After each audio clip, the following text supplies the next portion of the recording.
College میں میری دوستی عذرا سے ہو گئی۔ وہ میری بہت اچھی دوست تھی لیکن پڑھائی میں زیادہ تیز نہ تھی۔ ایک دن عذرا میرے پاس آئی اور اس نے مجھے کہا کہ پلیز میری مدد کرو ورنہ میں اب بھی فیل ہو جاؤں گی اور میرے ماں باپ میری شادی کر دیں گے۔ میں نے اس کی پڑھائی میں خوب مدد کی اور وہ سیمسٹر میں پاس ہو گئی۔ اس طرح وہ میری بہت اچھی دوست بن گئی جبکہ میں زیادہ دوستیں نہیں بناتی تھی۔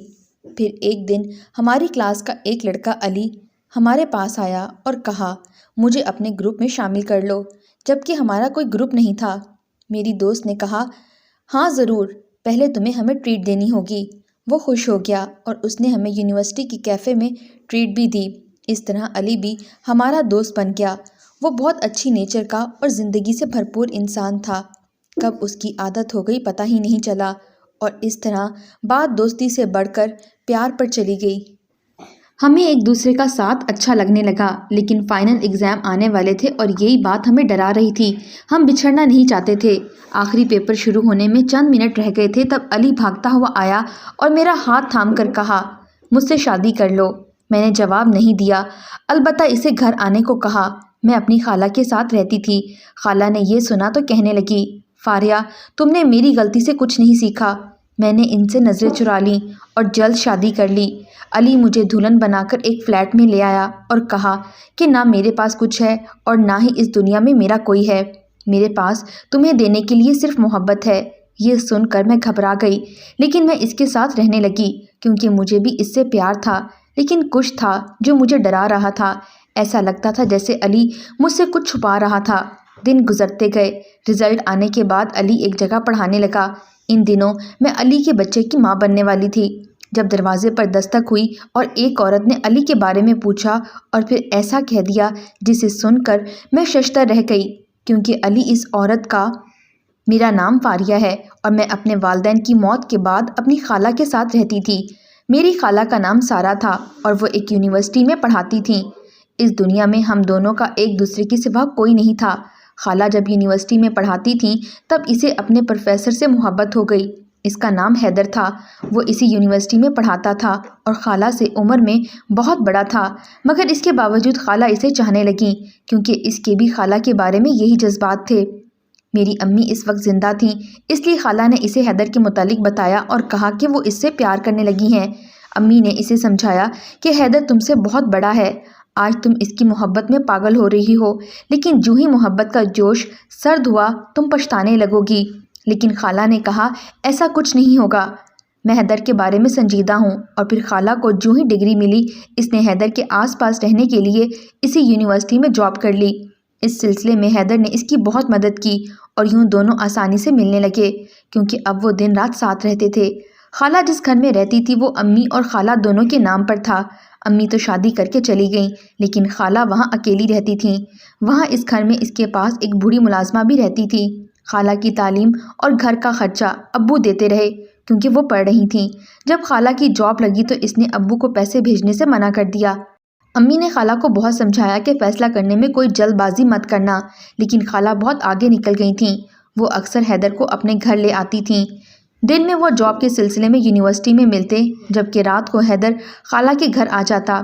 یہ سلسلہ بڑھنے لگا اور آس پاس کے لوگ باتیں بنانے لگے۔ خالہ نے حیدر سے کہا مجھ سے شادی کر لو اس سے پہلے کہ میں بدنام ہو جاؤں۔ یہ سن کر اس نے کہا مجھے تمہیں دینے کے لیے کچھ بھی نہیں ہے۔ تبھی خالہ نے کہا مجھے صرف تمہارا پیار چاہیے، کیا تم مجھے وہ دے سکتے ہو؟ یہ سن کر حیدر مسکرا دیا۔ اس نے آگے بڑھ کر اسے اپنے قریب کر لیا اور ان کی پیشانی کو چوم کر کہا ہاں میں صرف تمہیں پیار دے سکتا ہوں۔ اس کی بات سن کر خالہ پرسکون ہو گئیں اور کہا کہ بس میرے لیے تمہارا پیار ہی کافی ہے۔ پھر ان دونوں نے شادی کر لی اور امی اس سے خفا ہو گئیں کیونکہ اس نے کسی کو اپنی شادی میں نہیں بلایا۔ امی نے خفگی دکھائی تو خالہ کہنے لگیں یہ حیدر کی شرط تھی کہ شادی سادگی سے ہوگی اور میں زیادہ لوگوں کو اپنی شادی کے متعلق نہیں بتاؤں گی۔ امی خالہ سے ناراض ہو گئیں لیکن خالہ کو اس وقت کسی کی پرواہ نہیں تھی۔ اسے حیدر مل گیا تھا اور یہ بات اس کے لیے کافی تھی۔ وہ جیسے ہواؤں میں اڑنے لگی تھیں۔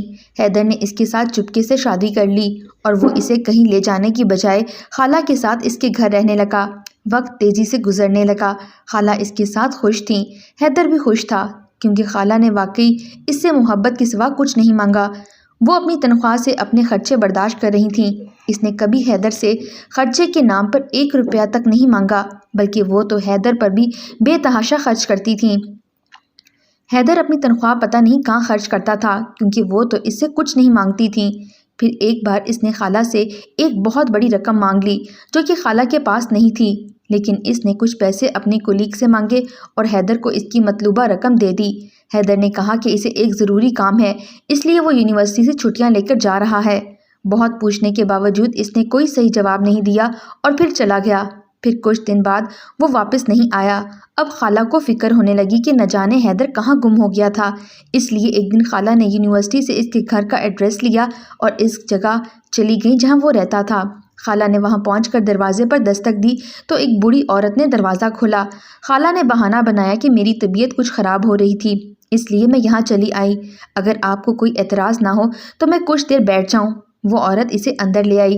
تب خالہ کی نظر اس کے گھر میں لگی تصویروں پر پڑی، جہاں ایک لڑکی خوبصورت سی دلہن بنی کھڑی تھی اور حیدر اس کے ساتھ تھا۔ یہ کون ہے؟ خالہ نے اس تصویر کی طرف اشارہ کیا تو وہ عورت کہنے لگی، یہ میرا بیٹا ہے، جو اس کے ساتھ کھڑی ہے وہ میری بہو ہے۔ یہ سن کر تو سچ میں خالہ کی طبیعت خراب ہو گئی۔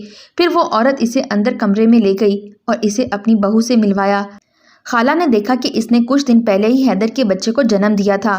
یہ دیکھ کر خالہ نے کچھ کہنا چاہا، مگر وہ کچھ سوچ کر خاموش ہو گئیں۔ حیدر کی 2 پیاری سی بیٹیاں بھی تھیں۔ خالہ بڑی خاموشی کے ساتھ گھر آ گئی اور پھر اگلے دن سے حیدر یونیورسٹی آنے لگا، لیکن اس نے خالہ سے بات نہیں کی اور نہ گھر آیا۔ خالہ کچھ دن تو اس کا رویہ دیکھتی رہیں، پھر برداشت نہ کر پائیں تو وہیں یونیورسٹی میں اس سے لڑ پڑیں۔ خالہ نے بس یہی پوچھا کہ تم نے مجھ سے جھوٹ کیوں بولا تھا؟ تمہیں اپنی فیملی کے بارے میں بتا دینا چاہیے تھا۔ لیکن حیدر یہ بات سن کر بھڑک گیا اور اس نے کہا، اچھا تو اب تم نے میری جاسوسی شروع کر دی ہے۔ تم تو بڑا کہتی تھی کہ مجھے صرف تمہاری محبت چاہیے، اب کیا ہوا؟ میری بیوی بچے دیکھ کر میں تمہارے دل سے اتر گیا، حیدر طنزیہ انداز میں کہنے لگا۔ خالہ نے پڑھے لکھے حیدر کا یہ روپ پہلی بار دیکھا تو اس لیے وہ ڈر گئیں، اسے یقین نہیں آ رہا تھا۔ تبھی خالہ نے چیخ کر کہا، میں نے کب کہا کہ تم میرے دل سے اتر گئے ہو؟ میں نے تو صرف یہ کہا تھا کہ تم نے مجھ سے جھوٹ کیوں بولا؟ میں تم سے اتنا پیار کرتی تھی، اگر تم مجھے اپنی بیوی کا بتا دیتے تو میں تب بھی تم سے شادی کرتی، کیونکہ میں تمہیں چاہتی تھی اور اس چاہت میں سوگند بھی برداشت کر لیتی، لیکن تم نے مجھ سے جھوٹ بولا اور اب پیار دینے کی بجائے مجھ سے نظریں چرا رہے ہو، کیونکہ تم جھوٹے ہو، اس لیے تم مجھ سے نظریں نہیں ملا رہے۔ تم نے مجھ سے جھوٹ کہا تھا، تمہیں پیسے اس لیے چاہیے تھے کہ تمہارا بیٹا ہوا تھا اور تم نے سارے پیسے وہاں لگا دیے۔ خالہ یہ کہہ کر رونے لگیں۔ اچھا تو تمہیں اپنے پیسے چاہیے تھے، اس لیے تمہیں اتنا درد ہو رہا تھا۔ حیدر نے پھر سے ایک غلط اندازہ لگایا اور اس بار سچ میں وہ خالہ کے دل سے اتر گیا۔ ایسا خود غرض انسان پیار کے لائق نہیں تھا، اس لیے خالہ نے اس سے کہا، مجھے ساری عمر اس بات کا دکھ رہے گا کہ میں نے ایک غلط انسان سے محبت کی، لیکن میں اس اذیت کے ساتھ ساری زندگی نہیں رہ سکتی، اس لیے جلد مجھے طلاق کے پیپرز بھیج دینا، ورنہ۔ خالہ یہ کہہ کر اپنے گھر آ گئیں۔ ایک غلط انسان سے محبت زندگی کو تباہ کر دیتی ہے۔ سچ تو یہ تھا کہ خالہ کی زندگی تباہ ہو چکی تھی، وہ رونے کے لیے موقع تلاش کر رہی تھیں اور قسمت نے خالہ کو یہ موقع دے دیا۔ انہی دنوں میرے ابو کی ممانی فوت ہوئیں اور امی ابو مجھے چھوڑ کر ان کے گھر گئے اور واپسی پر ان کی کار کا ایکسیڈنٹ ہو گیا اور وہ موقع پر مر گئے۔ خالہ کے لیے یہ دوسرا بڑا صدمہ تھا۔ ایک طرف اس کی پیاری بہن تھی جو بھری جوانی میں چلی گئی اور دوسری طرف میں تھی جو ماں کے لیے تڑپ رہی تھی۔ پھر خالہ مجھے لے کر اپنے گھر آ گئی اور اسے یہ سب کچھ میری خاطر بھولنا پڑا۔ زندگی اسی کا نام ہے، سب کچھ بھول کر آگے بڑھنا پڑتا ہے۔ ہم دونوں بھی اس صدمے سے نکل کر آگے بڑھ گئیں۔ حیدر نے خالہ کو طلاق دینے کے بعد یونیورسٹی چھوڑ دی اور خالہ اسے بھلا کر میری پرورش کرنے لگیں۔ پھر وقت گزرتا گیا اور میں بھی بڑی ہو گئی اور اسی یونیورسٹی میں پڑھنے لگی جہاں خالہ اور حیدر کی محبت نے جنم لیا تھا۔